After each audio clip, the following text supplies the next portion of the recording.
Hello, students. Welcome back to Bhavya Education. I am your educator Neeti, and here we are discussing Class 8 Science. Already we have discussed your two chapters, which is chapter number 1 and chapter number 2. आज से हम discuss करेंगे आपका chapter number 3, जो है हमारा कोल and petroleum. उसके बारे में आज हम देखेंगे।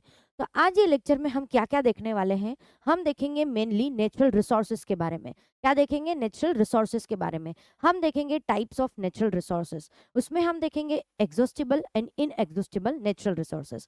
और मेनली हम इनएग्जॉस्टिबल नेचुरल रिसोर्सेज में हम देखेंगे आज कोल के बारे में, पेट्रोलियम के बारे में एंड नेचुरल गैसेस के बारे में। तो चलो हम स्टार्ट करते हैं।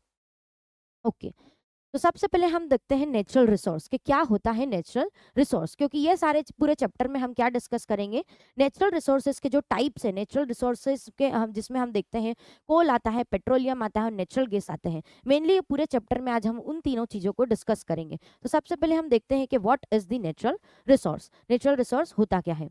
तो we use various materials for our basic needs. Some of them are found in the nature and some have been made by human efforts. मतलब हम हमारी डे टू डे लाइफ में कितनी चीज़ों को यूज़ करते हैं हमारे पर्पस के लिए, हमारे कुछ बेसिक नीड के लिए। तो कुछ चीज़ें ऐसी होती है जो क्या होती है, नेचुरली हमको मिलती है, जिसको ह्यूमन नहीं बनाता, ठीक है। और कुछ चीज़ें ऐसी होती है जो क्या होती है, मेड बाय ह्यूमंस, जो किसको ह्यूमन उसको बनाता है, जिसको कौन बनाता है, ह्यूमन। तो कुछ चीज़ें होती है जो नेचुरली मिलती है, कुछ होती है जो हमें क्या होती है, जो मैन मेड होती है या उसको ह्यूमन बनाता है, ठीक है। तो अगर आप मेनली इस चैप्टर में आप देखोगे कि नेचुरल रिसोर्सेज में नेचुरल रिसोर्सेज क्या होते हैं, जो मतलब नेचुरली हमको कैसे मिलते हैं। तो आप देखो, it include the air, water, soil and minerals. मतलब ये कैसे रिसोर्सेज है, ये है नेचुरली अवेलेबल। ये कैसे है, नेचुरली अवेलेबल है। क्या एयर को ह्यूमन ने बनाया है? नहीं। क्या वाटर को ह्यूमन ने बनाया है? नहीं।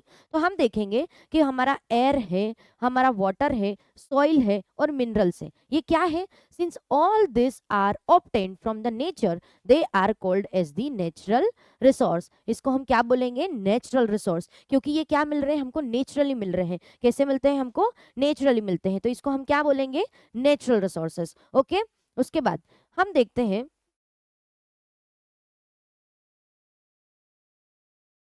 उसके बाद नेचुरल रिसोर्सेज को हम मेनली दो कैटेगरी में डिवाइड करते हैं। क्या करते हैं, मेनली दो कैटेगरी में उसको हम डिवाइड करते हैं। तो फर्स्ट होता है इनएग्जॉस्टिबल नेचुरल रिसोर्सेज और दूसरा होता है exhaustible natural resources. Inexhaustible and exhaustible. तो what you mean by the inexhaustible natural resources? तो एज नेम सजेस्ट, इनएग्जॉस्टिबल मतलब ऐसे रिसोर्सेज जो कभी एग्जॉस्ट ना होंगे, कभी खत्म नहीं होंगे। तो ये रिसोर्सेज कैसे होते हैं, जो कभी खत्म नहीं होते। कैसे होते हैं, जो कभी खत्म नहीं होते। मतलब इनकी जो क्वांटिटी है, इनका जो अमाउंट है, वो कैसा है, लिमिटलेस। कैसा है, लिमिटलेस। चाहे आप उसको कितना भी यूज करो, कैसे भी यूज करो, कभी भी यूज करो, ये रिसोर्सेज ऐसे होते हैं जो कभी खत्म नहीं होते। दूसरी कैटेगरी है हमारी एग्जॉस्टिबल। एग्जॉस्टिबल का मतलब ये होता है कि ऐसे रिसोर्सेज कि जिसको आप अगर यूज करते रहोगे, करते रहोगे, करते रहोगे, और तो ये क्या होगा, पर्टिकुलर एक टाइम ऐसा आएगा कि ये रिसोर्सेज धीरे धीरे क्या होने लगेंगे, कम होने लगेंगे। कैसे होने लगेंगे, कम होने लगेंगे। तो एग्जॉस्टिबल नेचुरल रिसोर्स की जो क्वांटिटी होती है, इनका जो अमाउंट होता है, ये कैसा होता है, लिमिटेड। कैसा होता है, लिमिटेड। तो इसको आप ओवर यूज करते गए, इसको आपने कंजर्व नहीं किया, तो एक टाइम ऐसा आएगा कि ये नेचुरल रिसोर्सेज जो है, ये क्या होंगे, धीरे धीरे खत्म होने लगेंगे। क्या होने लगेंगे, खत्म होने लगेंगे। तो हम देखते हैं कि what are the exhaustible, inexhaustible and exhaustible natural resources. So these are the resources of which there is a limitless supply. क्या होता है, ये लिमिटलेस सप्लाई होता है, चाहे कितना भी यूज करो ये कभी खत्म नहीं होंगे। जैसे इसमें हम क्या देखते हैं, सनलाइट। सनलाइट कभी खत्म होगी नहीं, कभी खत्म होगी नहीं। तो क्या होता है, सनलाइट उल्टा हम क्या करते हैं, सनलाइट को हम क्या करते हैं, सोलर एनर्जी को हम क्या करते हैं, एज अ फ्यूल यूज करते हैं। क्या करते हैं, एज अ फ्यूल यूज करते हैं। इससे हम क्या करते हैं, एनर्जी का प्रोडक्शन करते हैं। हम सोलर पैनल लगाते हैं, हम क्या करते हैं, एनर्जी बनाते हैं। उसके बाद हम आप देखोगे आजकल हम घरों में क्या करते हैं, सोलर सिस्टम लगाते हैं, सोलर कुकर का यूज करते हैं। तो मेनली हम उसमें क्या कर रहे हैं, सनलाइट का यूज कर रहे हैं। क्या करते हैं, सन से हम एनर्जी को लेते हैं और उसको क्या करते हैं, हम इलेक्ट्रिकल एनर्जी में कन्वर्ट करते हैं।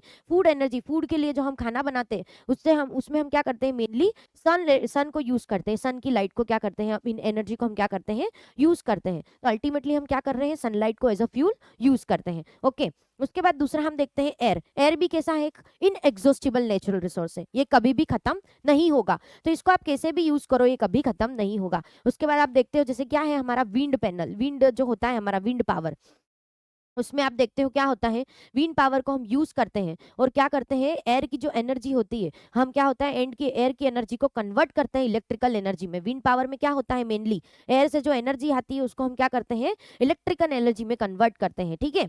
उसके बाद देखो, उसके बाद हम देखेंगे exhaustible natural resources. Exhaustible natural resources मतलब क्या, this are the resources whose supply is limited, जिसका सप्लाई कैसा होता है, लिमिटेड होता है।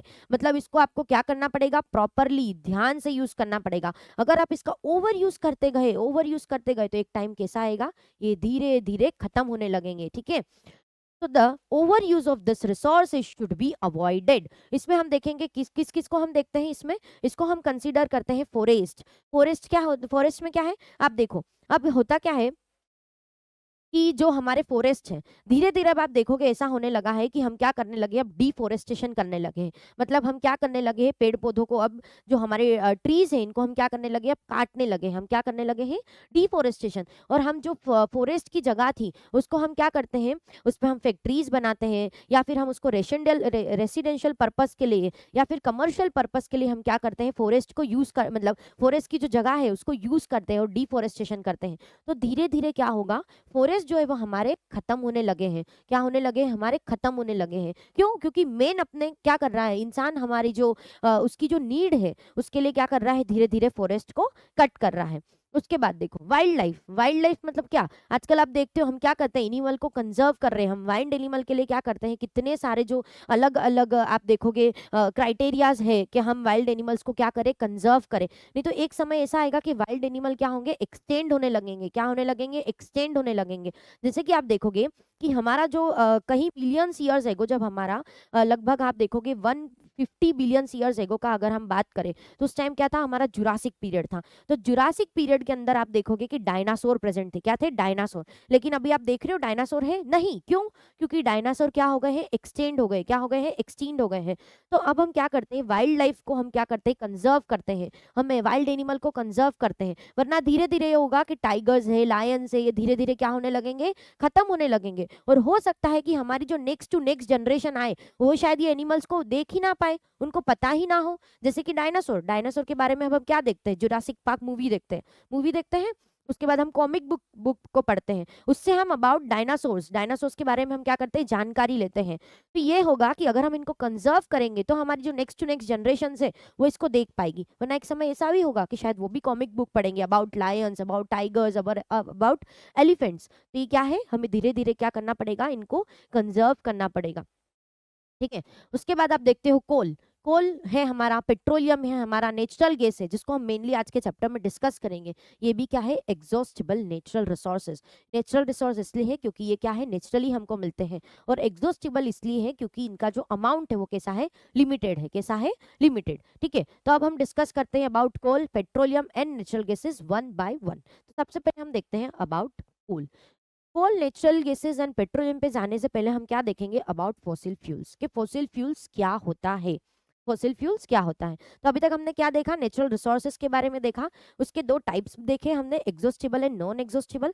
एग्जॉस्टिबल मतलब क्या, इन एग्जॉस्टिबल का मतलब क्या होता है, और उसके डिफरेंट हमने एग्जांपल्स देखे। लाइक एयर देखा, सनलाइट जो हमारा आता है इन एग्जॉस्टिबल के अंदर। एग्जॉस्टिबल में हमने देखा वाइल्ड लाइफ हो गया, और हमारा क्या हो गया, फॉरेस्ट हो गया, और वाइल्ड लाइफ हो गया, एंड फॉरेस्ट हो गया, कोल हो गया, पेट्रोलियम हो गया। ये सारे क्या है, एग्जॉस्टिबल नेचुरल रिसोर्सेज।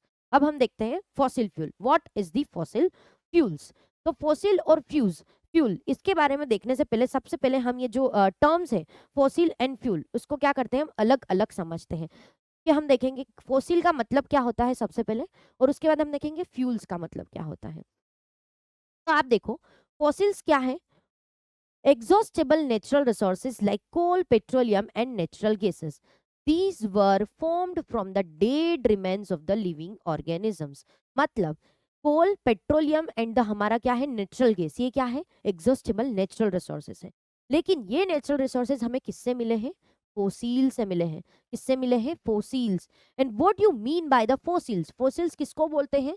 फोसिल्स जिसको बोलते हैं कि ये किससे बने होते हैं? Fossils dead remains of the living organisms. मतलब कई millions millions millions years ago, like हम बात करें 320 ईयर्स मिलियंस अगो, हमारी जो अर्थ था उस पर कुछ एनिमल सर्वाइव करते थे, कुछ प्लांट रहते थे, ठीक है।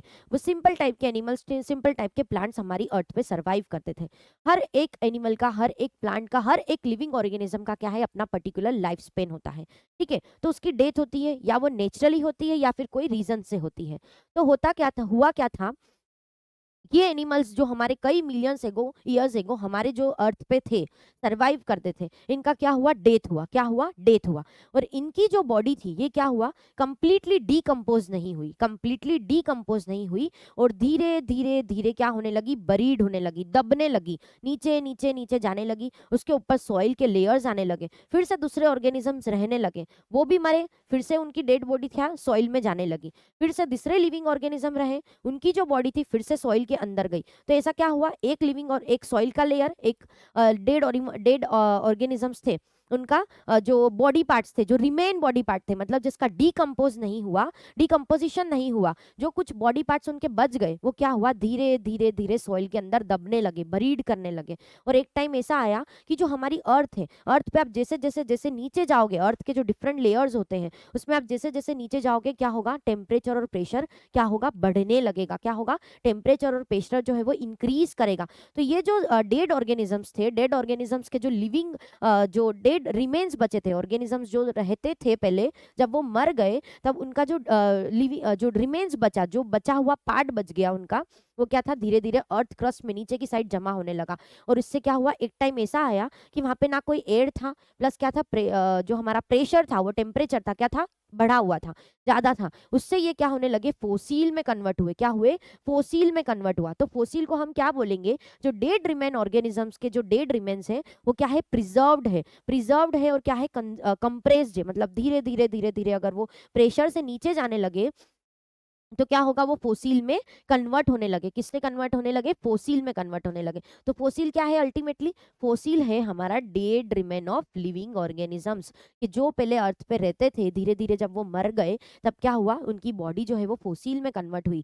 डेड रिमेन जो उनका बच गया, कुछ बचा हुआ जो पार्ट था उनका मरने के बाद, वो क्या हुआ? धीरे धीरे जमीन के नीचे की साइड, हमारी सॉरी हमारे जो अर्थ का जो नीचे का लेयर्स है उसमें जाने लगा, जाने लगा, जाने लगा, और मिलियंस ईयर्स एगो बाद वो क्या हुआ? फोसील में कन्वर्ट हुआ। तो हमने क्या देखा? फोसिल। अब what do you mean by the fuels? Fuels का मतलब क्या है? कि जिस भी चीजों को आप एज अ एनर्जी सोर्स के लिए यूज करते हो, एनर्जी सोर्स के लिए आप यूज करते हो, उसको हम क्या बोलते हैं? फ्यूल्स। क्या बोलते हैं? फ्यूल्स। तो ये जो बॉडी पार्ट्स थे लिविंग ऑर्गेनिज्म के, जो डेड रिमेन्स थे, उसको हम क्या बोले? फोसिल्स। और ये फोसिल्स को आज के जनरेशन में, आज के टाइम पे हम एज अ फ्यूल यूज करते हैं। क्या यूज करते हैं? कैसे यूज करते हैं? एज अ फ्यूल यूज करते हैं। और उससे हम क्या बनाते हैं? कोल बनाते हैं, पेट्रोलियम बनाते हैं, नेचुरल गैसेस बनाते हैं, कई केमिकल्स बनाते हैं। उससे हम फैक्ट्रीज में हम लाइक स्टील का प्रोडक्शन करते हैं, मेटल का प्रोडक्शन करते हैं। तो इन वजह से हम ये जो फोसिल्स है, इसको एज अ फ्यूल हम यूज कर रहे हैं, उससे हम कई चीजों का प्रोडक्शन कर रहे हैं, इसलिए हम इसको क्या बोलते हैं? Fossil fuels. क्या बोलते हैं? Fossil fuels. फोसिल का मतलब समझे, फ्यूल का मतलब समझे। फोसिल मतलब जो डेड रिमेन था ऑर्गेनिज्म का, जो पहले कहीं रहते थे, वो मर गए, तो उनका जो डेड रिमेन था वो क्या हुआ? फोसिल में कन्वर्ट हुआ। और अब फोसिल को आज के जमाने में हम एज अ फ्यूल यूज करते हैं, तो इसको हम क्या बोलते हैं? Fossil fuels. और फोसिल फ्यूल्स में आप देखोगे कि एग्जांपल्स हम देखते हैं कोल, पेट्रोलियम एंड नेचुरल गैसेस, क्योंकि ये किससे मिल रहे हैं? फोसिल फ्यूल से। और आज ये कोल से, पेट्रोलियम से और नेचुरल गैसेस से हम कई प्रोडक्ट्स बनाते हैं। इसको हम हमारी डेली लाइफ में यूज करते हैं, इसको हम एज एनर्जी सोर्स यूज करते हैं। इसको आप देखोगे हम इलेक्ट्रिसिटी जनरेट करने में यूज करते हैं। तो इसको हम अल्टीमेटली कैसे यूज करते हैं? As a fuel. कैसे यूज करते हैं? As a fuel. तो समझे what you mean by the fossil fuels. Fossil fuel का आई होप आप मतलब समझ गए होंगे। तो अब हम देखते हैं कि आगे क्या है। ओके, तो अब नेक्स्ट देखो। अब हम देखते हैं सबसे पहले अबाउट कोल। कोल के बारे में देखते हैं। तो coal is the graded on the basis of heat obtain from them. It is the hard as a stone and black in colour. ये कैसा है? ब्लैक कलर का होता है, और स्टोन के जैसा कैसा होता है? हार्ड होता है। स्टोन के जैसा हार्ड होता है और ब्लैक कलर का होता है, बराबर। उसके बाद देखो, उसके बाद ये क्या बोल रहे हैं? ओके, उसके बाद coal is one of the fuel, coal is one of the fuels use to cook the food. Coal को हम कैसे यूज करते थे? अर्लियर टाइम पे है हम देखते हैं कोल को हम यूज करते थे एज अ फ्यूल, कुकिंग करने के लिए हम क्या करते थे? कोल को यूज करते थे। Earlier it was use in the railway engines to produce the steam to run the engines. अब हम देखते हैं कि आज के ज़माने में तो हमारी जो ट्रेन चल रही है वो डीजल से चल रही है या फिर इलेक्ट्रिसिटी से चलती है, लेकिन जो अर्लियर टाइम पे जो ट्रेन चलती थी उसमें हम क्या यूज़ करते थे? कोयले का यूज़, कोल का यूज़ करते थे। उससे क्या होता था? हम स्टीम को जनरेट करते थे। क्या करते थे? कोल को बर्न करने के बाद स्टीम जनरेट करते थे, और वो स्टीम से क्या होता था? हमारा रेलवे इंजिन्स जो है वो चलते थे, हमारी ट्रेन चलती थी, रन करती थी। And it is also use in the thermal power plant to produce the electricity. इसको हम इलेक्ट्रिसिटी जनरेट करने के लिए, टर्बाइंस को रन करवाने के लिए, इलेक्ट्रिसिटी को जनरेट करने के लिए, मतलब जो हमारी मैकेनिकल एनर्जी है, टर्बाइन को रन करवा के मैकेनिकल एनर्जी को इलेक्ट्रिक एनर्जी में कन्वर्ट करके हम क्या करते हैं? इलेक्ट्रिसिटी को प्रोड्यूस करते हैं। तो उसके लिए भी हम क्या करते हैं? मेनली कोल का यूज करते हैं। Coal is also use as the fuel in various industry. बहुत सारी इंडस्ट्री में आप देखोगे हम कोल को क्या करते हैं? एज अ फ्यूल यूज करते हैं। ठीक है, उसके बाद देखो नेक्स्ट, नेक्स्ट क्या है? As a coal contains mainly carbon. Coal क्या कंटेन करता है? Mainly carbon. The slow process of conversion of dead vegetation into the coal is called as the carbonization. Very very important कि what do you mean by the carbonization? Carbonization का मतलब क्या होता है? तो आप देखो कि अभी हमने बोला कि जो हमारा डेड फोसिल कैसे बना के डेड जो रिमेन ऑर्गेनिजम्स थे, लिविंग ऑर्गेनिजम्स थे, उनका जो डेड रिमेन बचा उससे हमने क्या बनाया? कोल बनाया। तो ये जो कोल बनने का जो प्रोसीजर है ना, ये कैसा है? स्लो प्रोसीजर है। कैसा है? स्लो प्रोसीजर है, जो बहुत बहुत बहुत टाइम टेकिंग होता है, जिसमें millions of time, millions of years का टाइम लग जाता है। तो ये जो कोल से जो हमारा वेजिटेशन से, डेड वेजिटेशन से जो हम कोल बनाते हैं, ये जो प्रोसेस है इसको हम क्या बोलते हैं? कार्बोनाइजेशन। इसको हम क्या बोलते हैं? कार्बोनाइजेशन। और ये कैसी प्रोसेस है? It is very very slow process. It is very very slow process. तो आप देखोगे कार्बोनाइजेशन का डेफिनेशन क्या हुआ? Conversion of the dead vegetation into the coal is called as the carbonization. कि डेड वेजिटेशन को हमने कोल में कन्वर्ट किया after so long period of time, इसको हम क्या बोलेंगे? Carbonization. Since it was formed from the remains of the vegetation, coal is also called as the fossil fuel. वो हमने देखा कि इसको हमने फॉसिल फ्यूल क्यों बोला? क्योंकि ये डेड रिमेन से बना है, और फ्यूल इसलिए क्योंकि हम इसको as a energy source use करते हैं। तो क्या है हमारा कोल? क्या है? फॉसिल फ्यूल है जो डेड वेजिटेशन से बना है। और जो हमारा वेजिटेशन है, डेड वेजिटेशन है, इसको अगर हम लॉन्ग पीरियड ऑफ टाइम अगर कोल में कन्वर्ट करते हैं, the process is known as the carbonization. और कोल में आप देखोगे मेनली क्या होगा? कार्बन। मेनली क्या होता है? कार्बन। इसमें दूसरे भी एलिमेंट प्रेजेंट होते हैं, but amount of carbon is very very high. Amount of carbon is very very high. और कार्बन के अमाउंट के हिसाब से हम कोल को डिफरेंट ग्रुप्स में, डिफरेंट क्लास में क्लासिफाइड करते हैं। ठीक है, क्लासिफाइड करते हैं। तो अब देखो आगे क्या बोल रहा है? आगे ये बोल रहा है कि अब हम देखते हैं डिफरेंट टाइप्स ऑफ कॉल। क्या देखते हैं? डिफरेंट टाइप्स ऑफ कॉल कि टाइप्स कौन कौन से हो सकते हैं। ठीक है, तो सबसे पहले देखो क्या है? पीट। क्या है? पीट। पीट एक टाइप का कोल है। उसके बाद देखो लिग्नाइट। उसके बाद क्या है हमारा? Bituminous call. कौन सा है? Bituminous call. और उसके बाद लास्टली है हमारा एंथ्रासाइट। क्या है? एंथ्रासाइट। तो डिफरेंट टाइप ऑफ कोल में क्या है? पीट। पीट के बाद क्या है? लिग्नाइट। पीट के बाद क्या है? लिग्नाइट। सीक्वेंस याद रखना। पीट, पीट के बाद लिग्नाइट, लिग्नाइट के बाद बिटुमिनस कॉल, उसके बाद है लास्टली हमारा एंथ्रासाइट। तो हमने ये कैसे डिवाइड किया, कैसे क्लासिफाइड किया? हमने इसको क्लासिफाइड किया amount of carbon present in them, कि इनके अंदर कितना अमाउंट ऑफ कार्बन प्रेजेंट है। क्योंकि हमने क्या बोला? मेनली जो हमारा कोल है ये किससे बना हुआ है? कार्बन। मतलब उसमें क्या है? सबसे ज्यादा अमाउंट में क्या प्रेजेंट होता है? कार्बन। तो अगर आप देखोगे ये डिफरेंट डिफरेंट कोल्स हैं, different different type of coal है, तो इसको हम कैसे क्लासिफाइड करेंगे कि उनमें जो कार्बन का कंटेंट है वो कितना है? How much amount of carbon they contain. ठीक है, उसके हिसाब से हम उसको क्लासिफाइड करते हैं। तो नेक्स्ट देखो, नेक्स्ट क्या है? नेक्स्ट हम देखते हैं पीट। पीट में क्या होता है? 11% ऑफ द कार्बन। कितना कार्बन है? 11% ऑफ द कार्बन। तो इसमें कार्बन का अमाउंट क्या है? कम है नॉर्मली थोड़ा। ये एकदम इनिशियल लेवल ऑफ पीट कैसा? इनिशियल लेवल ऑफ कोल है। ये क्या है? इसमें जस्ट 11% ऑफ कार्बन प्रेजेंट होता है। उसके बाद देखो नेक्स्ट क्या है? नेक्स्ट है हमारा लिग्नाइट। लिग्नाइट में कितना है? 22% ऑफ द कार्बन। लिग्नाइट में क्या है? 22% ऑफ द कार्बन। उसके बाद नेक्स्ट है हमारा बिटुमिनस कॉल। बिटुमिनस कॉल में आप देखोगे कंटेन्स द 60% ऑफ कार्बन। इसमें कितना है? 60% ऑफ कार्बन है। और बिटुमिनस कॉल को हम मेनली यूज करते हैं एज अ फ्यूल। जो हम कुकिंग करने के लिए जो कॉल का यूज करते हैं वो कौन सा कॉल होता है? Bituminous call. उसके बाद लास्ट है हमारा एंथ्रासाइट। एंथ्रासाइट क्या है? 80% ऑफ कार्बन होता है इसमें, 82 या 80 से भी और थोड़ा सा ज्यादा इसमें क्या होता है, कार्बन प्रेजेंट होता है।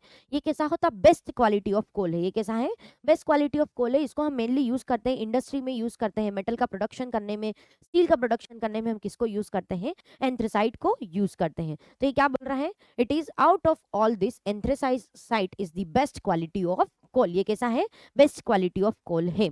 उसके बाद अब देखो, जो मैंने आपको समझाया था कि कोल का प्रोडक्शन कैसे हुआ था, कि जो एनिमल्स और वो लिविंग ऑर्गेनिजम्स एंड एनिमल्स रहते थे, प्लांट्स रहते थे, उनका क्या हुआ था, वो सॉइल में क्या होने लगे, बरीड होने लगे, और after so long period of time carbonisation से क्या होने लगा, वो कन्वर्ट होने लगे कोल के अंदर। तो ये हम फिर से देखेंगे कि what is the, how is the formation of coal, मतलब कोल का फॉर्मेशन कैसे होता है, what is the process to formation of the coal. ठीक है, तो देखो, trees and other plants that grew in the swampy area, कौन से एरिया में, स्वेम्पी एरिया मतलब दलदला एरिया, जो दलदली मिट्टी वाला जो एरिया होता है ना, उसको हम क्या बोलते हैं, स्वेम्पी एरियाज।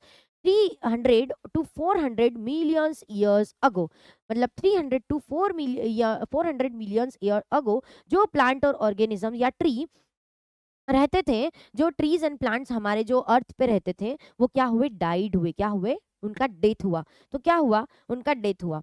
ठीक है, उसके बाद क्या हुआ कि their remains got buried in the swampy soil, swampy soil के अंदर उनका जो डेड रिमेन था, जो बचा हुआ पार्ट था, क्या होने लगा, धंसने लगा, यानी कि उसके अंदर बरीड होने लगा। उसके बाद क्या हुआ, उसके बाद ये हुआ कि over a time this remains were covered with the layers of sediments and like mud and said. ये जो हमारे लेयर्स थे, एक लेयर के ऊपर वो क्या हुआ, बरीड हुआ, उसके बाद वो जो लेयर था उस पर क्या हुआ, सेकेंड लेयर ऑफ सेडिमेंट्स आने लगे, मतलब कुछ सेडिमेंट्स आया, मड आया, सैंड आया, मतलब ये लेयर था, एक ये लेयर था, समझो ये क्या था, एक सॉइल का लेयर, इसके ऊपर ये डेड एनिमल आए। ठीक है, ये क्या हुआ, डेड एनिमल आए। ठीक है, उसके बाद क्या हुआ, over a period of time इस पे कुछ से फिर से सेडिमेंट्स आने लगे। ठीक है, क्या हुआ, सेडिमेंट्स आने लगे, ये सेडिमेंट्स आए। फिर क्या हुआ, फिर से हुआ कि कुछ और दूसरे डेड एनिमल्स आए, डेड एनिमल्स का जो रिमेन पार्ट था वो आया, फिर ये सॉइल के अंदर आया, और यहाँ पे क्या हुआ, बरीड हो गया, ये सॉइल में बरीड हो गया। फिर इसके बाद क्या हुआ, इसके ऊपर फिर से क्या हुआ, सॉइल, दूसरा layer of soil and sediments आने लगा। तो ये क्या हुआ, sediment buried animal, sediments buried animal, ऐसे करते करते ये क्या हुआ, धीरे धीरे जो सबसे नीचे वाला जो पोर्शन था, सबसे नीचे वाला जो हमारे एनिमल्स या जो हमारे प्लांट थे, वो क्या हुआ, नीचे नीचे नीचे नीचे जाने लगे, अर्थ के क्रस्ट में, अर्थ के नीचे की लेयर्स में जाने लगे, क्योंकि उनके ऊपर क्या हुआ, एक के बाद एक लेयर्स बनते गए सेडिमेंट्स के और दूसरे कुछ एनिमल्स के। तो इन पे क्या हुआ, हाई प्रेशर जनरेट हुआ, क्या हुआ, हाई प्रेशर जनरेट हुआ, है ना। तो ये जो सबसे नीचे वाले थे उनके ऊपर क्या हुआ, हाई प्रेशर,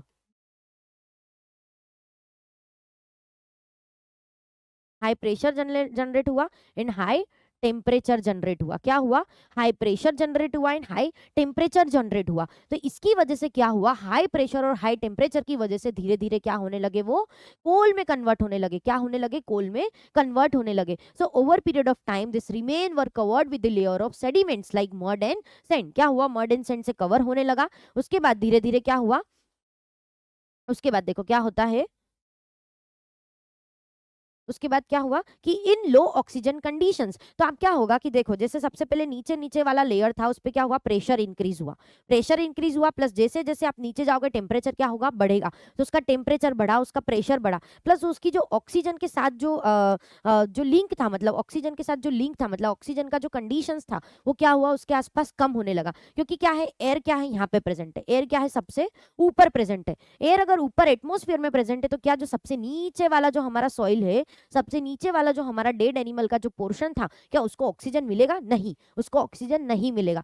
क्योंकि क्या होता है, ऊपर वाले जो लेयर्स है, सॉइल के लेयर, बरीड एनिमल के लेयर, वो क्या करते हैं, इनका जो कनेक्शन होता है सॉइल ऑक्सीजन के साथ, वो तोड़ देते हैं। यहाँ पे अगर सॉइल का लेयर होगा, सॉइल के लेयर्स और लेयर्स प्रेजेंट होंगे, तो क्या सबसे नीचे वाला जो ऑर्गेनिज्म या डेड मटेरियल था, डेड जो प्लांट के जो डेड रिमेन्स पड़े थे, उसको ऑक्सीजन मिलेगा, नहीं मिलेगा। तो उससे क्या होगा कि ये जो in low oxygen conditions the buried plant material formed the dark brown material called peat। तो ऐसे क्या होता है कि सबसे फर्स्ट लेयर हमारा क्या हुआ, बरीड हुआ, उस पर सेडिमेंटेशन आया, फिर वो बरीड हुआ, सेडिमेंटेशन आया, तो धीरे धीरे जो फर्स्ट लेयर बनता है वो क्या होता है, डार्क ब्राउन कलर का होता है, और उसको हम क्या बोलते हैं, पीट। वो क्या है, फर्स्ट टाइप ऑफ कोल है। ये कैसा है, फर्स्ट जो हमें कोल के फॉर्म में मिलता है वो क्या मिलता है, पीट। क्या मिलता है, पीट। तो ऐसे क्या हुआ, फिर देखो फिर क्या होता है, फिर होता है कि gradually more and more sediments got deposited over the पीट। पीट बना, अब पीट बना, उसमें क्या है 11% ऑफ कार्बन है, ठीक है, वो भी एक कोल का टाइप है, लेकिन उसमें क्या है कार्बन का अमाउंट कम है, कितना होता है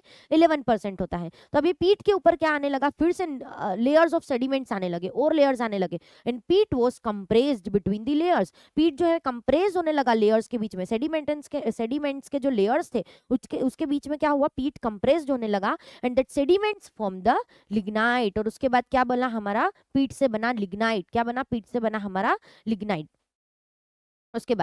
उसके बाद क्या हुआ, further compression result in the formation of bituminous coal. उसके बाद क्या हुआ, फिर ये लिग्नाइट के ऊपर कंप्रेशन हुआ और लेयर्स आने लगे, और क्या हुआ हमारा बिटुमिनस कोल बना। कौन सा कोल बना, बिटुमिनस कोल। ओके, उसके बाद क्या हुआ, even further compression result in the formation of anthracite. क्या है हमारा, फर्दर जो हमारा बेस्ट क्वालिटी का कोल कब मिला, जब फर्दर बिटुमिनस कोल पे कंप्रेशन आया तो हमें क्या मिला, एंथ्रेसाइट मिला। क्या मिला, एंथ्रेसाइट। तो ये क्या है, ये ऐसा नहीं कि 1 साल 2 साल 3 साल या 10 साल में होने वाली प्रोसीजर है, नहीं, ये प्रोसेस को होने में मिलियंस ऑफ ईयर्स लगते हैं। कितना, मिलियंस ऑफ ईयर। जब वो एनिमल डाई करता है उसके ऊपर क्या होता है, सेडिमेंट्स आने लगते हैं, सेडिमेंट्स आने लगते हैं तो पीट बनता है, पीट के बाद हमारा बनता है लिग्नाइट, लिग्नाइट के बाद बनता है बिटुमिनस कोल, और अल्टीमेटली हमको मिलता है एंथ्रेसाइट। और ये प्रोसेस होने में हमें मिलियंस ऑफ ईयर लगते हैं। तो ये क्या है, कोल बनने की जो प्रोसीजर है ये कितनी है, long period of time taking होती है ये, ठीक है। उसके बाद देखो क्या है कि,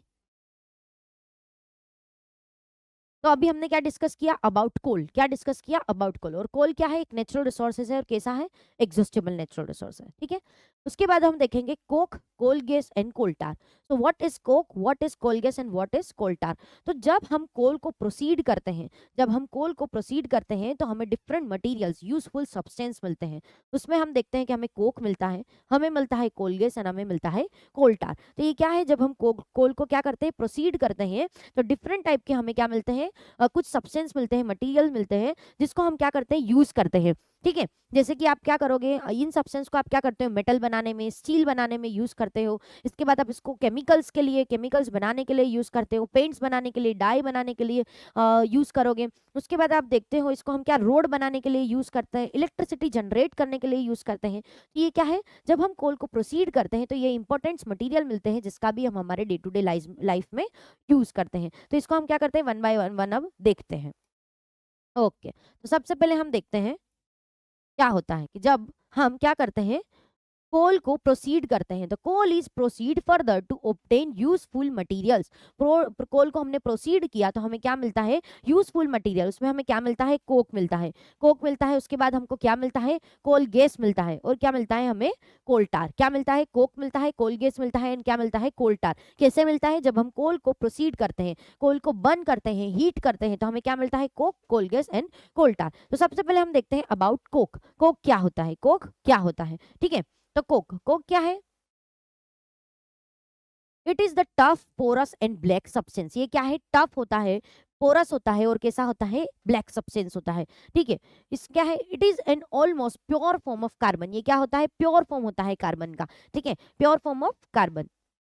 उसके बाद Coke is used in the manufacture of the steel and extraction of the many metals. इसको हम क्या करते हैं, फैक्ट्रीज में यूज करते हैं, मेटल बनाने में यूज करते हैं, और इसको हम क्या करते हैं, एक्सट्रैक्शन ऑफ द मेटल्स के लिए हम क्या करते हैं, इसको यूज करते हैं। उसके बाद दूसरा है हमारा कोल गैस। क्या है हमारा, कोल गैस। दूसरा है हमारा कोल गैस। तो कोल गैस क्या होता है, कोल गैस जब आप क्या करते हो, कोल से कोक बनाते हो, कोल से क्या बनाते हो, कोक।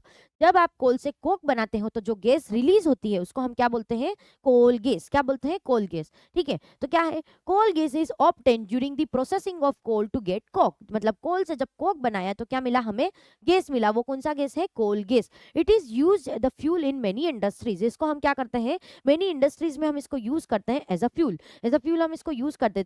और जब लंदन में फर्स्ट टाइम जो स्ट्रीट लाइटनिंग हुआ था, स्ट्रीट को हम लाइटनिंग करने के लिए, जो कैंडल्स को स्ट्रीट में जो हमारा लाइटनिंग होता है उसको करने के लिए सबसे पहले, मतलब बर्न करने के लिए, जलाने के लिए सबसे पहले क्या हुआ था, कोल गैस का यूज हुआ था इन लंदन। लंदन में सबसे पहले जो स्ट्रीट लाइटनिंग हुआ था उसके लिए क्या हुआ था, कोल गैस का यूज किया था, ठीक है।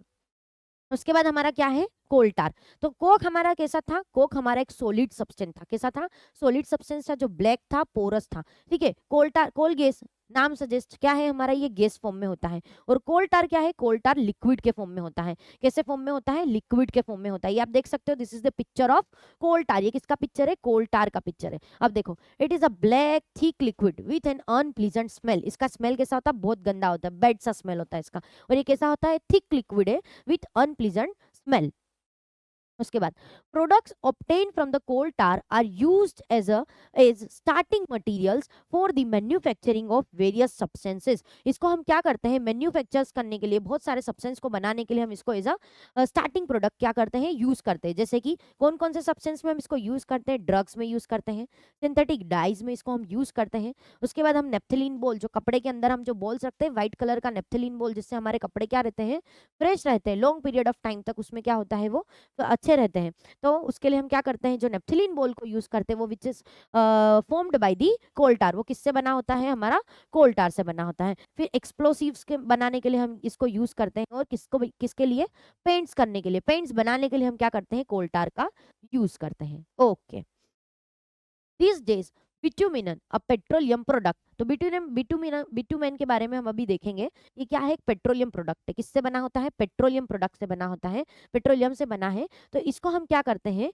कोल टार को हमने रिप्लेस किया है बिटुमिन से। मतलब जो रोड बनाने में पहले क्या होता था, रोड के कंस्ट्रक्शन के टाइम उसकी पॉलिशिंग में हम देखते थे पहले कोल टार का यूज होता था, लेकिन अब हमने क्या किया है, उसको रिप्लेस किया है बिटुमिन से। और बिटुमिन क्या है, एक पेट्रोलियम प्रोडक्ट है।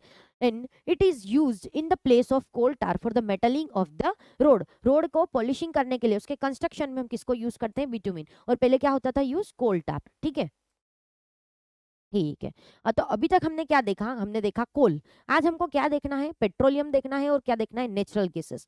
कोल, पेट्रोलियम एंड नेचुरल गैसेस, ये तीनों क्या है, तीनों है नेचुरल रिसोर्सेज। कैसे हैं, एग्जॉस्टिबल, मतलब अगर हमने इसको ध्यान से यूज नहीं किया तो क्या होंगे, धीरे धीरे खत्म हो जाएंगे। तो we have already discuss about coal, now we are going to the petroleum. अब हम क्या देखेंगे, पेट्रोलियम के क्या होता है, पेट्रोलियम। ठीक है, तो सबसे पहले आप देखो petroleum, about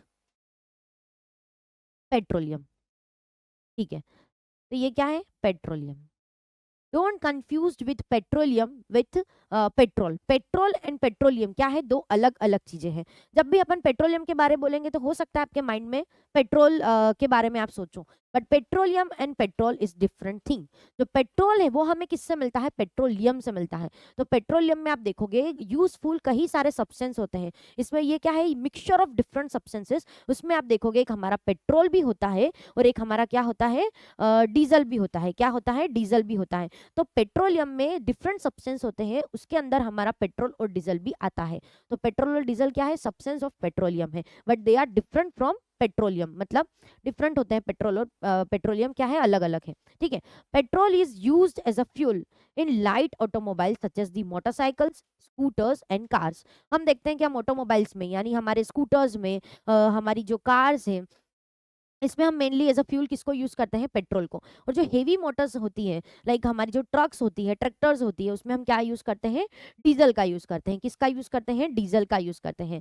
so the petrol and diesel are obtained from the natural resources called petroleum. इस ये हमको किससे मिलते हैं, पेट्रोलियम से मिलते हैं। तो पेट्रोल एंड डीजल किसके प्रोडक्ट है, पेट्रोलियम के प्रोडक्ट है। ठीक है, the word petroleum is derive from the Petra, मतलब कि रोक, एंड द ओलियम मीन्स की ऑयल। हमको पेट्रोलियम किससे मिला है, पेट्रोलियम वर्ड किससे डिराइव्ड होता है, it is derive from the rock oil, मतलब कि Petra means rock and oleum means oil. ठीक है, oleum means oil. Okay okay, तो अब हम सबसे पहले देखेंगे कि पेट्रोलियम एंड नेचुरल गैस कैसे बने। जैसे हमने कोल का देखा कि लॉन्ग पीरियड ऑफ टाइम जब कुछ एनिमल्स और कुछ प्लांट्स रहते थे, वो क्या हुए, धीरे धीरे बरीड हुए, उनका डेड रिमेन सॉइल के अंदर गया। तो क्या हुआ, आफ्टर सम टाइम, बहुत after long period of time, धीरे धीरे क्या हुआ, वे कोल में कन्वर्ट हुए, उनका क्या हुआ, फोसिल्स बने। ठीक है, तो ऐसे हमने क्या देखा, कोल का प्रोडक्शन देखा था कि कोल कैसे बनता था। अब हम देखते हैं about petroleum and natural gas, के पेट्रोलियम और नेचुरल गैस कैसे बनते हैं। ठीक है, तो देखो यहाँ पे क्या होता है,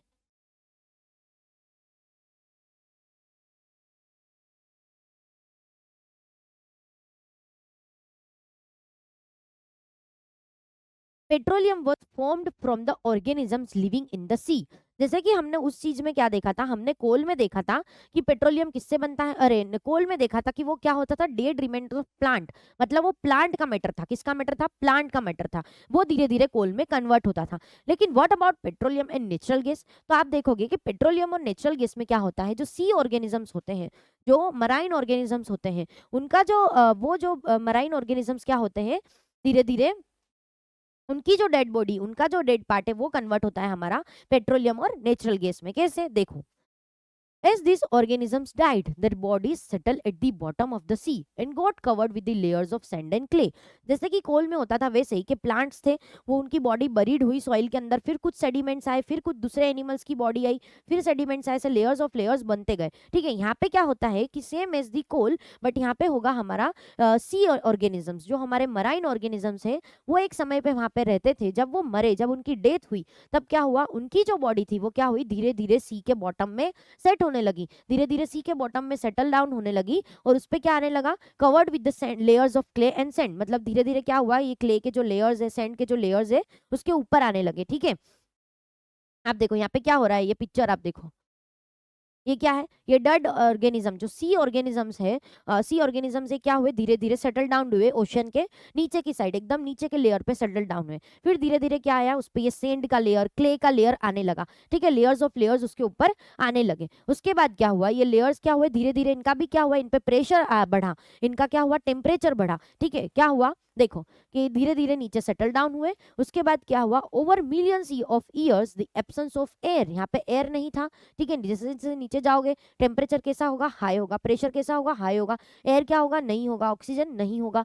तो in the over millions of years the absence of air, high temperature and high pressure that transform the dead organisms into the petroleum and natural gas। तो हमको पेट्रोलियम एंड नेचुरल गैस किससे मिलते हैं, जो सी ऑर्गेनिजम्स है, जो हमारे ocean के ऑर्गेनिजम्स है, मराइन ऑर्गेनिजम्स है, इससे हमको मिलते हैं कि एक over million of period of over million years of years ago, जब ये एनिमल्स डाई करते हैं, तो ये धीरे धीरे सी के नीचे की साइड, नीचे के जो लेयर्स उसमें सेटल डाउन होते हैं, इस पे दूसरे से जो सेडिमेंट्स के और जो क्ले के लेयर्स आने लगते हैं और क्या, after so long period of time ये क्या हो जाते हैं, कन्वर्ट हो जाते हैं या चेंज हो जाते हैं into petroleum and natural gases. और पेट्रोलियम और नेचुरल गैस क्या है, एक नेचुरल रिसोर्स है। कैसे है, एग्जॉस्टिबल नेचुरल रिसोर्स। कैसे है, एग्जॉस्टिबल नेचुरल रिसोर्स। ओके, तो अब हम देखते हैं कि अभी हमने क्या देखा, हमने कोल देखा और पेट्रोलियम के बारे में देखा, कोल एंड पेट्रोलियम। अभी हमको क्या देखना है, नेचुरल गैस देखना है। ये तीन थे हमारे, तो उसमें हमने कोल देख लिया एंड पेट्रोलियम देख लिया।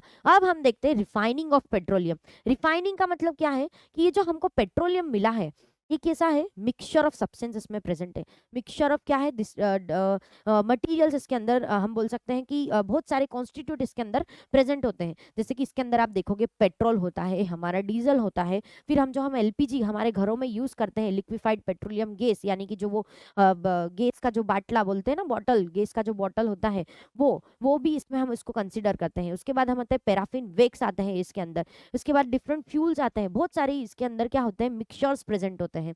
ठीक है, तो ये सबको हमको क्या करना पड़ता है, एक दूसरे से सेपरेट करना पड़ता है। ठीक है, क्योंकि सबकी अपनी अपनी क्या है, हमको रिक्वायरमेंट है।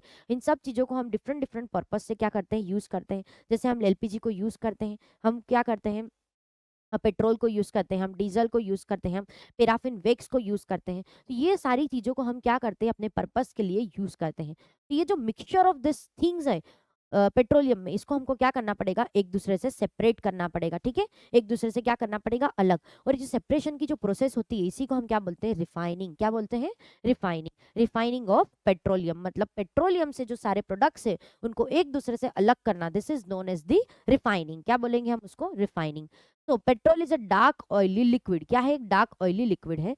इट हैज अनप्लीजेंट ऑर्डर, वही कि इसका जो स्मेल है वो कैसा होता है, गंदा होता है, बुरा होता है।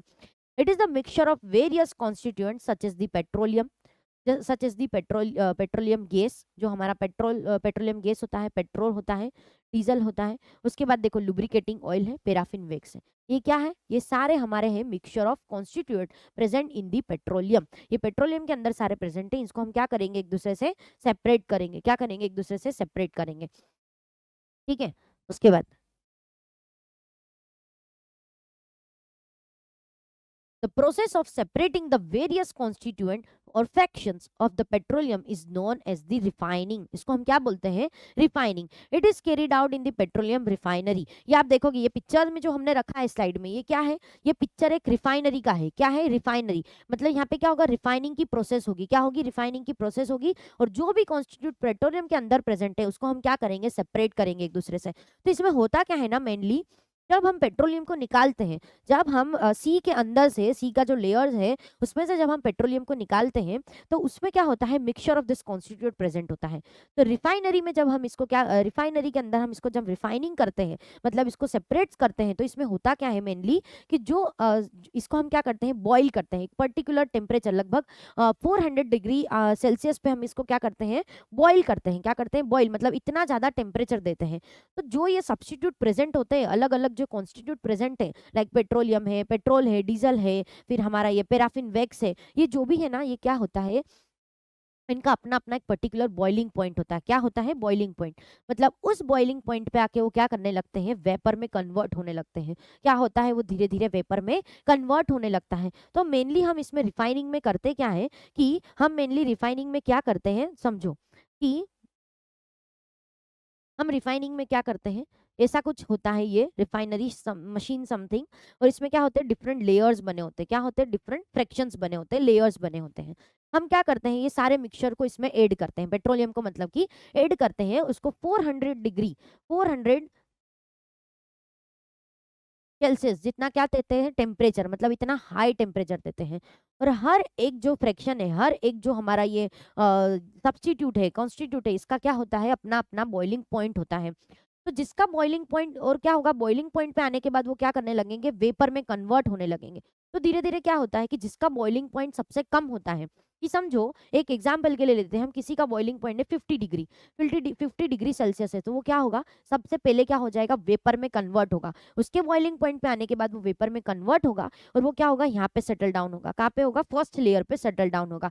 जिसका बॉइलिंग पॉइंट सेकंड होगा, मतलब कि जिसका बॉइलिंग पॉइंट इससे ज्यादा होगा, वो इसके नीचे की लेयर में सेटल डाउन होगा. जिसका बॉइलिंग पॉइंट इससे ज्यादा होगा, इससे ज्यादा होगा, समझो 150 डिग्री सेल्सियस है इसका बॉइलिंग पॉइंट, तो ये क्या होगा? यहाँ पे सेटल डाउन होगा. कहाँ पे सेटल डाउन होगा? इधर से सेटल डाउन.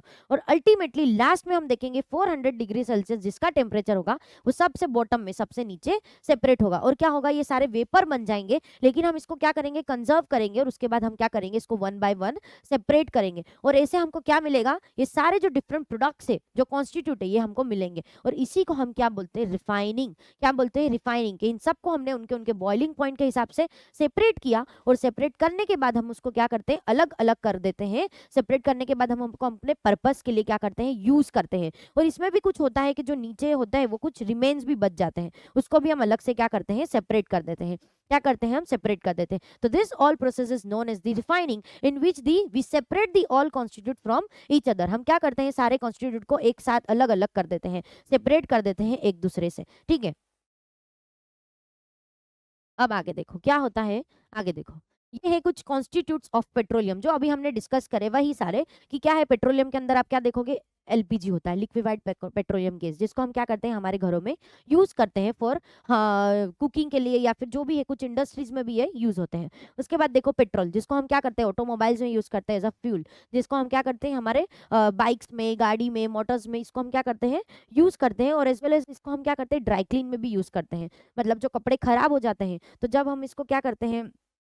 ड्राई क्लीन के लिए जब हम कपड़ों को, क्लोथ्स को देते हैं, जिसमें जब जो खराब होते हैं, तो उसमें हम क्या करते हैं? मेनली हम उसको किससे वॉश करते हैं? पेट्रोल से वॉश करते हैं. ठीक है. उसके बाद है हमारा केरोसिन, उसको भी हम as a fuel for the stoves and lamps, उसको हम एज अ फ्यूल यूज करते हैं स्टोव्स में एंड लेम्स में. उसके बाद है हमारा डीजल, जो हेवी मोटर्स होती है उसको रन करवाने के लिए हम एज अ फ्यूल किसको यूज करते हैं? डीजल का यूज करते हैं. लुब्रिकेटिंग ऑयल, लुब्रिकेटिंग ऑयल क्या है? लुब्रिकेशन का काम करती है. मतलब कोई भी दो पार्ट होते हैं, तो उसके बीच में अगर हमको ऑयल डालना है, अगर हमको उसको लुब्रिकेट करना है, तो हम क्या करेंगे? लुब्रिकेटिंग ऑयल का यूज करेंगे. ये सारे कॉन्स्टिट्यूट हमको किससे मिलते हैं? पेट्रोलियम से. तो ये क्या है? सारे कुछ अंदर पेट्रोलियम में प्रेजेंट होते हैं, और इन्हीं को हम क्या करते हैं? रिफाइनिंग में, रिफाइनरी में क्या करते हैं? रिफाइनिंग करके सेपरेट करते हैं. अलग अलग बॉइलिंग पॉइंट इनका होता है, उसके हिसाब से क्या होते हैं? सेपरेट होते हैं. उसके बाद हम देखेंगे पैराफिन वैक्स, जिसको हम ऑइंटमेंट में, ऑइंटमेंट्स में, कैंडल्स में और वेस्लिन में यूज करते हैं. मतलब जो हम वेस्लिन लगाते हैं, जो हम लिप बाम्स लगाते हैं, उसमें मेनली क्या होता है? Paraffin wax. और ये किसका प्रोडक्ट है? पेट्रोलियम का प्रोडक्ट है. किसका है? पेट्रोलियम का।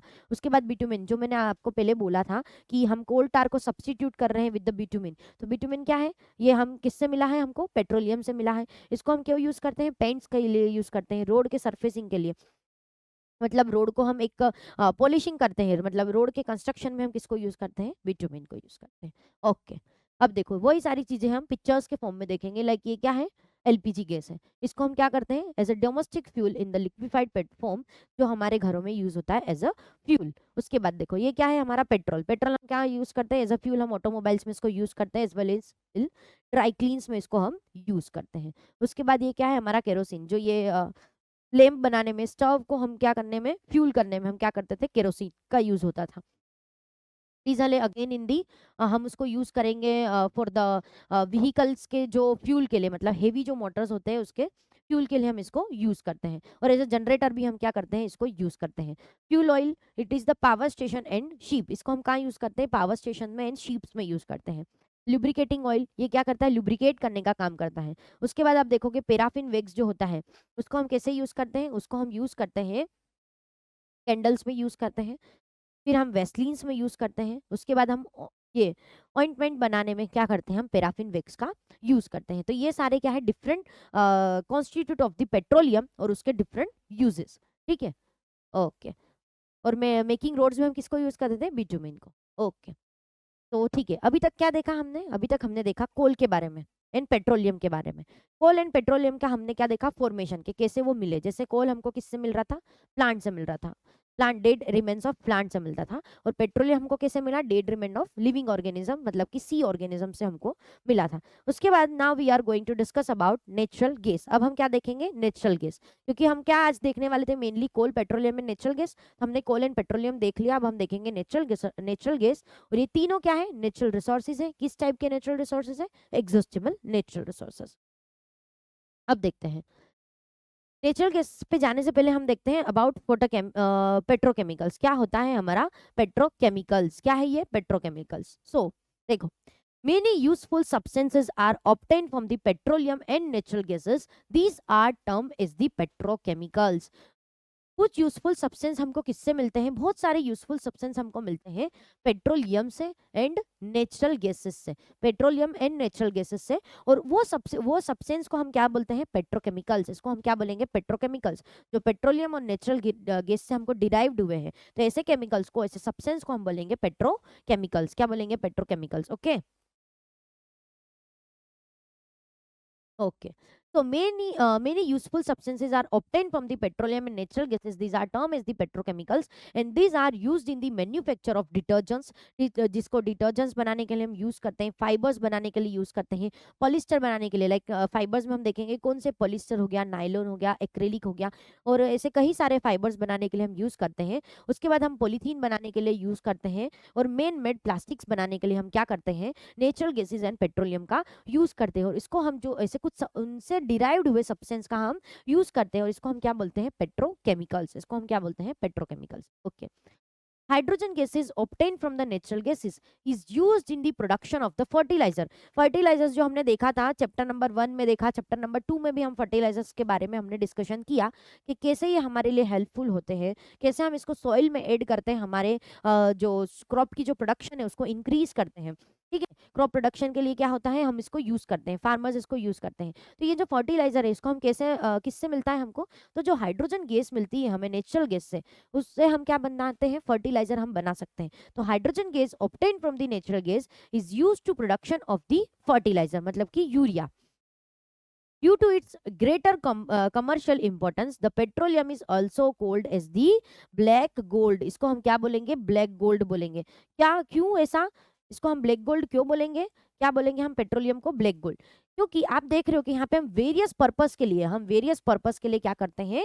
पेट्रोलियम का यूज करते हैं। तो इसको हम क्या बोलते हैं? Black gold. क्योंकि इसको हम एज अ फ्यूल यूज करते हैं, केमिकल्स बनाने के लिए यूज करते हैं, हम इसको फर्टिलाइजर बनाने के लिए यूज कर रहे हैं, हम इसको इलेक्ट्रिसिटी जनरेट करने के लिए यूज कर रहे हैं, हमारी मोटरसाइकिल्स जो गाड़ियां होती है उसके लिए हम एज अ फ्यूल के लिए हम इसको यूज करते हैं, तो इलेक्ट्रिसिटी जनरेट करने के लिए। तो इतने जो डिफरेंट पर्पस है हाँ पेट्रोलियम को यूज करने के लिए, तो हम इसको क्या बोलेंगे? Black gold. क्या बोलते हैं? ब्लैक गोल्ड, क्योंकि इसकी जो variety of functions, variety of products हमको जो मिलते हैं उसका हम क्या करते हैं, डिफरेंट डिफरेंट यूज करते हैं, और उससे हमको क्या होता है, अर्निंग भी होता है, और ये हमारे डे टू डे लाइफ में भी बहुत एसेंशियल होते हैं, तो इसको हम क्या बोलते हैं, ब्लैक गोल्ड।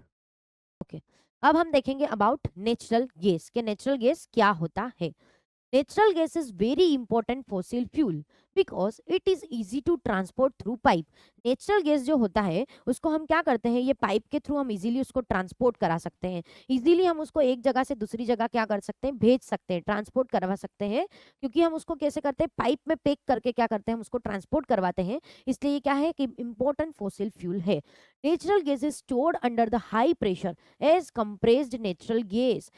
हाई प्रेशर में हम उसको क्या करते हैं, स्टोर करते हैं, कंप्रेस करके हम उसको क्या करते हैं, स्टोर करते हैं, इसलिए हम उसको क्या बोलते हैं, सीएनजी, कंप्रेस नेचुरल गैस, जो आजकल हम एज अ फ्यूल यूज कर रहे हैं ऑटोज में, फिर हम देखते हैं कई गाड़ियां किससे चलती है, सीएनजी से चलती है, तो वो है क्या, नेचुरल गैस। कैसा नेचुरल गैस, कंप्रेस्ड किया हुआ नेचुरल गैस, इसलिए हम सीएनजी को क्या बोलते हैं, कंप्रेस्ड नेचुरल गैस, क्या बोलेंगे, compressed natural gas. CNG is used for the power generation, power generation के हम इसको यूज करते हैं।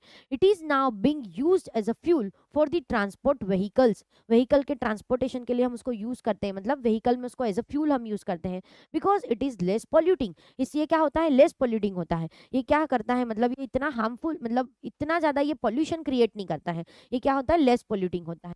It is the cleaner fuel, ये कैसा फ्यूल है, एक क्लीनर फ्यूल है। Okay, the great advantage of CNG is that it can be used directly for burning in the homes and the factories where it can be supplied through the pipes. मतलब अब क्या बोल रहा है ये, कि CNG का ग्रेट एडवांटेज हो गया है, मतलब हम क्या करते हैं, इसको पाइप के थ्रू हमारे घरों में भी सप्लाई करते हैं, हमारे घरों में सप्लाई करते हैं, और हम क्या करते हैं, गैस को बर्न करने के लिए, बर्निंग जो होता है हमारे गैस, जो हम स्टव्स लगाते हैं हमारे घरों में, उसमें हम आजकल क्या कर रहे हैं, सीएनजी का यूज कर रहे हैं, और सीएनजी में हम क्या करते हैं, उसको एज ए पाइपलाइन, पाइपलाइन के थ्रू हम क्या करते हैं, हमारे घरों में उसको लाते हैं। मतलब पहले क्या होता था कि आज भी इंडिया में कई सारी जगहों पे आप देखोगे कि हम क्या कर रहे हैं, एलपीजी को यूज करते हैं, मतलब लिक्विफाइड पेट्रोलियम गैस, जैसे हम वो बोतल लाते हैं और उससे हमारा गैस जो होता है हम उसको घर पे रन करवाते हैं। लेकिन इंडिया में अब कुछ सारे इलाके ऐसे हो गए हैं, कुछ सारे स्टेट्स हो गए हैं ऐसे, लाइक गुजरात भी उसमें का एक स्टेट है, फिर आप देखोगे बहुत सारे स्टेट्स, बहुत सारी सिटीज, मेट्रो सिटीज में अब ऐसा हो गया है कि वहाँ पे हम क्या करते हैं, सीएनजी को यूज करते हैं, और गैस को क्या करते हैं, बर्न करवाते हैं, जिसमें हम पाइप के थ्रू क्या करते हैं, हमारे घरों में इसका हम पाइपलाइन लेते हैं, मतलब क्या होता है, पाइपलाइन लेते हैं, और उससे हम क्या करवाते हैं, इसको पाइप के थ्रू हमारे घरों में लेते हैं। और इसका क्या होता है, मेनली जैसे हम लाइट होती तो लाइट बिल पे करते हैं ना, वैसे इसमें भी क्या होता है, आप गैस का आपको ऐसा, मतलब वो बोतल लाना है, फिर एक्सचेंज करवाना है, लेना है, ये सब प्रॉब्लम्स नहीं होता है इसमें, बस आपको जितना यूज करना है यूज करो, और उसका क्या होता है, हर मंथ क्या होता है, बिल आता है, बिल आता है, तो ऐसे हम क्या करता है, इसको हमारे घरों में, फैक्ट्रीज में अब क्या होने लगा है, ये हम इसको यूज करने लगे हैं। ठीक है, उसके बाद देखो क्या है, ये natural gases consist mainly of methane, ये किससे बना होता है, मेनली मीथेन से बना होता है। फिर अब इसके हम यूजेस देखते हैं, तो हम देखो, it is used for the generation of electricity, ये हम इलेक्ट्रिसिटी को जनरेट करने के लिए यूज करते हैं। उसके बाद हम इसको कैसे यूज करते हैं, compressed natural gas, CNG, used as a fuel in the automobiles, automobiles में आपको सीएनजी को हम यूज कर रहे हैं, कंप्रेस्ड नेचुरल गैस को हम यूज करते हैं, और ये क्या होता है, इन्वायरमेंट फ्रेंडली होता है then petrol and diesel, petrol diesel से ये क्या होता है, लेस पॉल्यूटेंट होता है, लेस पॉल्यूशन ये क्रिएट करता है। उसके बाद CNG use as a domestic fuel, हम डोमेस्टिक फ्यूल में, मतलब ये इसमें हम देखते हैं ना ऑटोज में, और इसमें हम आजकल क्या कर रहे हैं, सीएनजी का यूज करते हैं। ठीक है, उसके बाद देखो, it is use the production of the ammonia and hydrogen, ammonia और हाइड्रोजन के प्रोडक्शन में भी हम क्या करते हैं, नेचुरल गैस को यूज करते हैं। Natural gas is also use as the starting material for the manufacture of number of chemicals and fertiliser, chemical and fertilisers के बनाने के लिए हम भी क्या करते हैं, नेचुरल गैस को यूज करते हैं। India has the vast reserve of the natural gas, India में क्या है, इंडिया में नेचुरल गैस बहुत सारी जगहों पे हमको एज अ रिजर्वायर के फॉर्म में मिलता है। जैसे कि आप देखो, in our country the natural gas has been found in the Tripura, Tripura में दिखेगा, मतलब कई सारे स्टेट से क्या है, नेचुरल गैस के रिजर्वायर है, वहाँ पे क्या होगा, नेचुरल गैस आपको मिलेगा, जैसे कि त्रिपुरा है, राजस्थान है, महाराष्ट्र है, and the Krishna Godavari delta, Krishna Godavari delta, ये सारे क्या है, नेचुरल गैस के रिजर्वायर्स है। इसके बाद अब हम देखते हैं लिमिटेशन ऑफ फॉसिल फ्यूल्स, कि हमने इतना सारा कुछ पढ़ा, हमने देखा कि नेचुरल रिसोर्सेज में हमने देखा इनएग्जॉस्टिबल एंड एग्जॉस्टिबल, और एग्जॉस्टिबल का मतलब यही कि अगर आप उसको अनलिमिटेड यूज करोगे और ओवर यूज करोगे तो एक पीरियड ऐसा आएगा कि क्या होगा, धीरे धीरे खत्म होने लगेंगे। और उसी एग्जॉस्टिबल नेचुरल रिसोर्सेज में हमने 3 पॉइंट्स को डिस्कस किया, लाइक कोल को डिस्कस किया, पेट्रोलियम को, नेचुरल गैसेस को डिस्कस किया। लेकिन ये जो हमने देखे तीनों, इनका क्या है, अपना लिमिटेशन है। ये क्या है, लिमिटेशन, लिमिटेड होते हैं। जैसे कि ये एग्जॉस्टिबल है, ये क्या होंगे, लिमिटेड अमाउंट में प्रेजेंट है। तो हम देखते हैं कि इसको हम कैसे कंजर्व करेंगे, इसको हम कैसे ध्यान रख के यूज कर सकते हैं। तो ये चीजें अब हम डिस्कस करते हैं।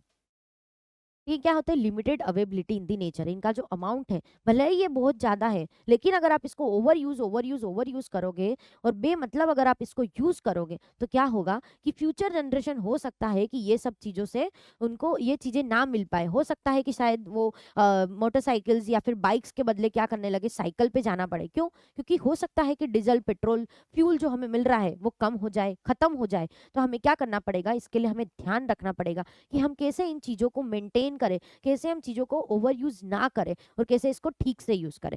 ठीक है, उसके बाद देखो, fossil fuels takes millions years to form. जैसे हमने देखा कि 300 से 400 मिलियंस लग जाते हैं इसको बनने के लिए, इतना टाइम लग जाता है इसको बनने के लिए। ऐसा नहीं है कि जैसे कि आज कोई इंसान ने देखा कि पेट्रोल की कमी हो गई और अगर उसके 50 साल तक, 60 साल तक अगर वो जीता है तो वो देखता है कि नहीं, मैं 1-2 साल का था तब तो पेट्रोल नहीं था, लेकिन आज मैं 50 साल का हूं तो पेट्रोल फिर से बन गया है। नहीं, एक जो जनरेशन होता है, एक जो इंसान होता है, उसका जो पूरा लाइफ स्पेन खत्म हो जाता है। फिर भी अगर ये एक नेचुरल रिसोर्स अगर खत्म हो गया तो उसका जो पूरा लाइफ ड्यूरेशन है उसमें वो नेचुरल रिसोर्सेज को फिर से रिन्यूएबल यानी कि फिर से उसको बनता हुआ नहीं देख पाएगा, क्योंकि इसमें क्या लगता है, मिलियंस ऑफ ईयर्स लगते हैं। कितने मिलियंस ऑफ ईयर्स लगते हैं बनने के लिए। If we run out of this existing stock of these fuels, we will not get fuels in the further future। वही बात है कि अगर हमने इसको ओवर यूज किया तो हो सकता है कि फ्यूचर में हमको ये फ्यूल ना मिले। अब ये क्या करते हैं, इसके साथ साथ अगर हम इसको ओवर यूज करते हैं तो क्या होता है, एयर पोल्यूशन भी कोज करते हैं। एयर पोल्यूशन को कोज करते हैं क्योंकि क्या होता है, इसमें मेनली गैसेस रिलीज होते हैं, कार्बन डाइऑक्साइड रिलीज होता है, तो उससे क्या होता है, हमारा एयर का पोल्यूशन होता है।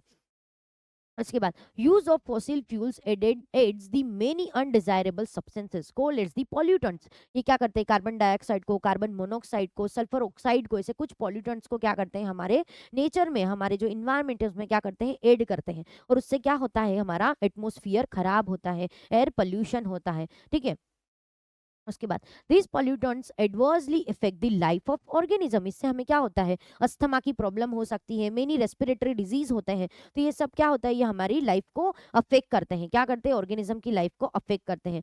Pollutants can be in the form of particles और in the form of gas. वो गैस के फॉर्म में भी हो सकते हैं या पार्टिकल्स के फॉर्म में भी हो सकते हैं। Their use also linked to the global warming. हाँ, ये क्या करते हैं, ग्लोबल वार्मिंग भी करते हैं। मतलब ग्लोबल वार्मिंग यानी कि आज आप देख रहे हो कि हमारा जो अर्थ है, इसका टेम्परेचर जो है धीरे धीरे क्या हो रहा है, गरम गरम गरम होते जा रहा है। मतलब कि आप देखोगे कि आजकल हमें एसी और पंखे, एसी कूलर के बिना तो चलता ही नहीं है। ठीक है, पंखा तो दूर ही हो गया, मतलब एसी और कूलर, एसी क्या हो गया, अब हर घर की रिक्वायरमेंट हो गई है। क्यों? क्योंकि जो हमारा नेचुरल टेम्परेचर है वो क्या कर रहा है, धीरे धीरे धीरे इंक्रीज कर रहा है। ये इंक्रीज क्यों कर रहा है? क्योंकि ये जो डिफरेंट कार्बन डाइऑक्साइड और ये जो डिफरेंट पॉल्यूटेंट्स है, इनका जो अमाउंट है हमारे अर्थ पे, हमारा जो इन्वायरमेंट है यहाँ पे, क्या बढ़ते जा रहा है। इससे क्या हो रहा है, ग्लोबल वार्मिंग हो रहा है और इससे हमारा जो टेम्परेचर है क्या होते जा रहा है, इंक्रीज हो रहा है। तो ये सारी चीजों की वजह से भी हमको क्या करना पड़ता है, हमको इसका ध्यान रखना होगा कि ग्लोबल वार्मिंग को भी ये कैसे अफेक्ट करता है। It is therefore necessary that we use this fuels only when absolutely necessary। मतलब हम देखेंगे कि हम बेवजह गाड़ियां ना दौड़ाए, बेवजह हम क्या करें, लाइटों को चालू ना रखें। ऐसा हम चीज़ों का अगर हम ध्यान रखेंगे तो हम धीरे धीरे करके क्या करेंगे, इनको कंजर्व कर सकते हैं। इनको हम क्या कर सकते हैं, एक्सटेंड होने से क्या कर सकते हैं, खत्म होने से बचा सकते हैं। ठीक है, this will result in the better environment. उससे हमारा पॉल्यूशन भी कम होगा, इन्वायरमेंट भी बेटर रहेगा। तो क्या होगा, this will result in the better environment, smaller risk of global warming. Global warming सही रहेगा, टेम्परेचर क्या होगा, धीरे धीरे कम होने लगेगा, हीट जो है वो कम बनने लगेगी। ठीक है, and their availability for the longer period of time. और ये फ्यूचर जनरेशन के लिए क्या रहेंगे, अवेलेबल रहेंगे। तो इसके लिए हमें क्या करना पड़ेगा, इसे ध्यान से यूज करना पड़ेगा। अब हम देखते हैं कि कंजर्वेशन, हम कैसे इसको कंजर्व करें, कैसे क्या चीजों का हम ध्यान रखें। ठीक है, तो देखते हैं in India the petroleum conservation in India क्या है, in India the petroleum conservation research association. Petroleum conservation resource association, जिसको बोलते हैं PCRA, petroleum conservation resource association. ये क्या करता है? Advise is the people how to save the petrol diesel by driving. Petrol और डीजल क्या है? फोसिल फ्यूल है, ये भी हमारे क्या है? नेचुरल रिसोर्सेज है। कैसे है? एग्जॉस्टिबल है, तो इसको ध्यान कर रखना पड़ेगा हमें यूज करते टाइम। ठीक है, ऐसे ही हम इसको कंजर्व कर सकते हैं, ओवर यूज नहीं करेंगे, ताकि क्या होगा कि हम इसको कंजर्व करेंगे। क्या हम ये जो PCRA है, यानी कि पेट्रोलियम कंजर्वेशन रिसर्च एसोसिएशन ने कुछ स्टेप्स बताए हैं, कुछ बोला है, कुछ टिप्स दी है कि उसको हम फॉलो कर सकते हैं, और उससे हम क्या कर सकते हैं? पेट्रोल और डीजल को बचा सकते हैं, सेव कर सकते हैं, कंजर्व कर सकते हैं। ठीक है, तो वो स्टेप्स, वो टिप्स कौन सी होगी, हम देखते हैं क्या क्या टिप्स उनने दी है हमको, PCRA ने।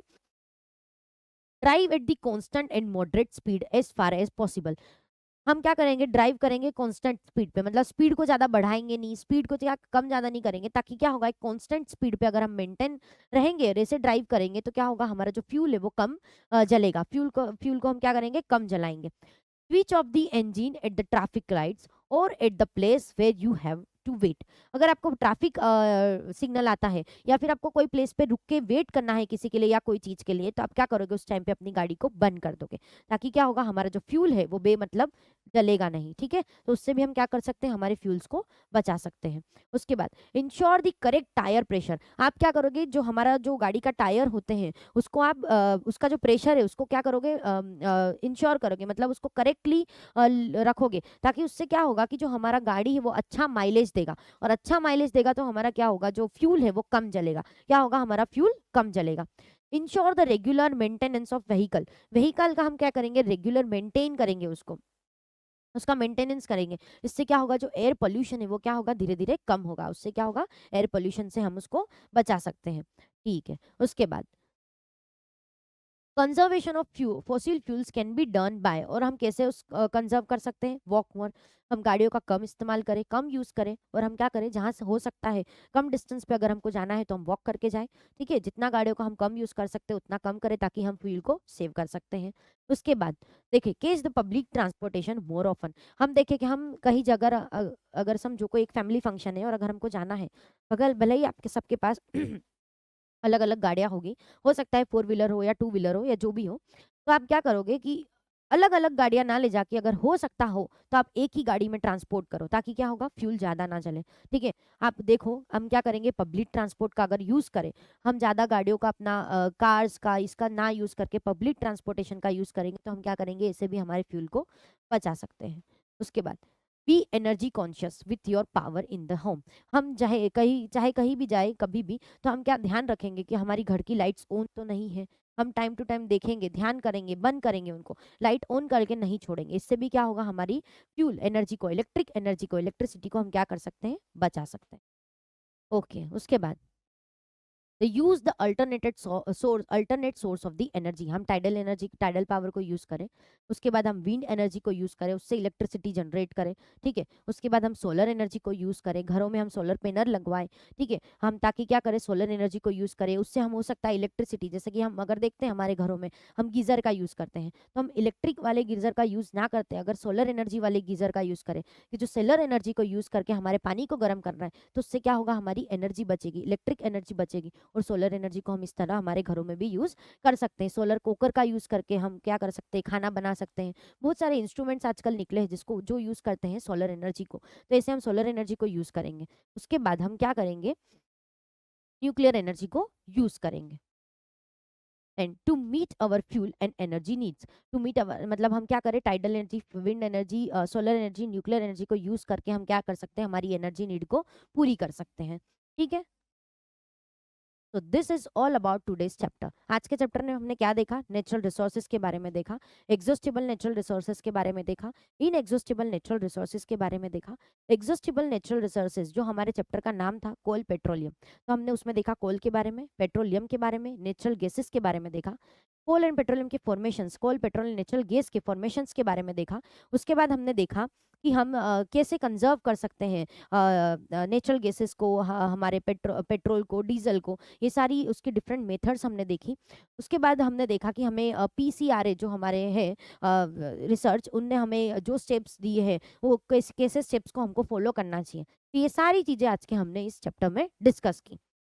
तो अभी तक के लिए इतना ही। अब हम मिलेंगे अपने नेक्स्ट चैप्टर में, which is your fourth chapter, जो है कंबशन एंड फ्लेम।